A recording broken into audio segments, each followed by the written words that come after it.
Donc, je vais te parler maintenant un petit peu de la technique MSI Promega. La technique MSI Promega,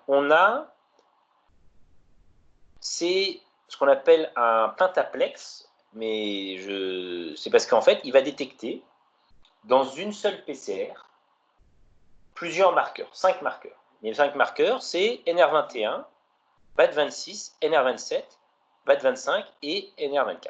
Donc c'est une PCR multiplex. Et il y a aussi plusieurs autres choses qui sont faites. Il y a 2 autres marqueurs qui s'appellent des marqueurs des pentas, parce que c'est des pentamères qui sont aussi faits dans cette technique. Et en fait, chaque PCR, en fait, tu vois comment ça marche une PCR, donc tu as des 2 amorces qui vont amplifier une région particulière. Et cette région, en fait, elle va avoir une certaine taille. D'accord? S'il y a 6 nucléotides qui se répètent, ou 15 nucléotides qui se répètent, etc. Donc chaque région va avoir une certaine taille, et on va designer une PCR multiplex pour que chaque amplicon, en fait chaque produit de PCR, les 5 produits de PCR, etc., va avoir une taille et une couleur différente. Parce qu'on va rajouter sur les primers, les amorces de la PCR, des marqueurs fluorescents. Donc ici, tu vas avoir du FAM pour ces 2 marqueurs qui vont avoir 2 tailles différentes, parce qu'on va ensuite les faire migrer sur une électrophorèse pour les séparer en taille. L'X, qui est aussi une autre couleur pour ces 2 marqueurs qui vont du coup avoir 2 tailles différentes et une couleur dans le X, et le NED, qui est une 3e couleur et qui va migrer à une certaine taille, d'accord? On a encore 2 autres marqueurs qui sont un de ces 3-là, et on a, comme tu vois ici, marqueur BAT qui est dans des introns, et les NR sont dans des régions UTR des gènes. Donc UTR, c'est 3' UTR ou 5' UTR, c'est des régions qui sont dans des gènes, mais qui ne sont pas traduites en ARN, qui ne sont pas traduites en protéines. D'accord? On a du coup ici un schéma un peu plus, tu vois, compliqué, ou qui montre tout. Tu vois, ici on a le kit Promega avec les 3 couleurs. Donc en fait, ça c'est le nom des fluorochromes, hein, des marqueurs fluorescents, Joe, FL et TMR, mais ça correspond à des couleurs, c'est dans le vert, dans le jaune, dans le rouge, dans le noir, par exemple. Et en fait, ici, on a donc les différentes tailles, une taille à 100, une taille à 110, une taille à 120, une taille à 130, 150. Ça, c'est le nombre de bases qui sont amplifiées pour chaque PCR. Et tu vois qu'ils vont avoir des couleurs différentes. C'est-à-dire qu'on va en avoir 3 qui vont être dans la couleur Joe. Je crois que ça correspond à je ne sais plus quelle couleur dans le séquenceur. Une couleur pour le BAT26 et le pentad, et une autre couleur pour les NR24 et le pentad. D'accord?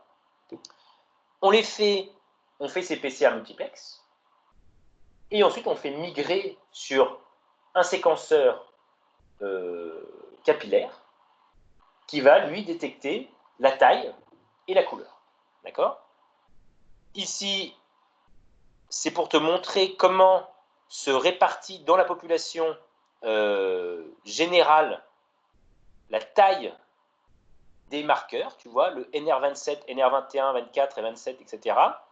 Ici, je fais un petit zoom, mais on voit que plus de 70% des gens ont une seule taille, plus de 60% des gens ont cette taille-là, etc. Et en fait, c'est des échantillons, c'est des marqueurs qui sont quasi monomorphes, d'accord, pour les ADN normaux. Et quand on a des tumeurs qui sont instables, tu vois la répartition en taille qui est très instable, et du coup qui fait que ce sont des marqueurs pertinents pour identifier des instabilités. D'accord? Ici, c'est pour te dire que le polymorphisme des marqueurs utilisés dans le panel, il dépend de ton ethnie. En Europe, en gros, on a 1 sur 29, 29 personnes qui ont le même allèle et un qui a une autre allèle. Donc c'est très stable en Europe. En Asie, c'est aussi très stable. Enfin, il y a plusieurs tailles possibles et ça dépend un peu de ton ethnie. C'est les marqueurs qui sont assez conservés ethniquement. Pardon. Donc tu vois ici, par exemple, les Américains, ils sont extrêmement stables. En Afrique, il y a une beaucoup plus grande dispersité des marqueurs. Et donc, du coup, tu peux arriver à avoir l'impression que ce sont des marqueurs instables, alors que ça correspond juste à un polymorphisme, à des allèles qui ont des tailles différentes. Et pas une instabilité. D'accord ? Ici, c'est les propriétés du pentaplex. Où là, ils ont pu montrer que lorsque les tumeurs sont MST, eh ben, en fait, on avait, en général, le NR27, il était instable dans 100% des temps. Le NR24, c'est celui qui était le moins souvent instable, mais quand même, il était instable dans 90% du temps. D'accord ? Et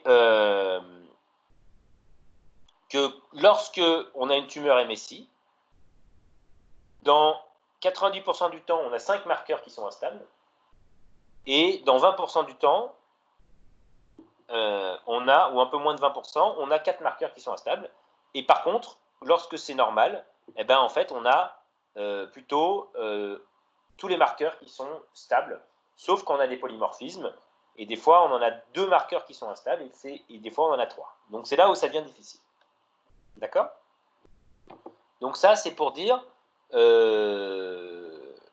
que en MSI, quand il y a au moins 3 marqueurs, on est sûr qu'elle est instable. Quand on n'a pas de contrôle, et quand on a un contrôle, qu'on a un tissu normal du même patient, on peut dire, dès qu'on voit qu'il y a une instabilité de 2 par rapport au tissu normal, on sait qu'il y a une instabilité. D'accord ? Donc là, j'arrête la présentation, parce que du coup, je ne vais pas pouvoir te montrer les profils, vu que rien n'est... Tu vois, tous les trucs sont invisibles. Un décompresseur, un QuickTime et un décompresseur. Donc je vais essayer d'arriver à faire afficher ces images avec QuickTime, mais je ne pourrais pas te montrer. D'accord ? On dit qu'on s'est arrêté là, et j'essaie de faire de la suite une autre fois. Ça te va ? Parce qu'il est 17h, je vois que tu es un peu fatigué. Et quand ça dure trop longtemps, on chute l'attention. D'accord ?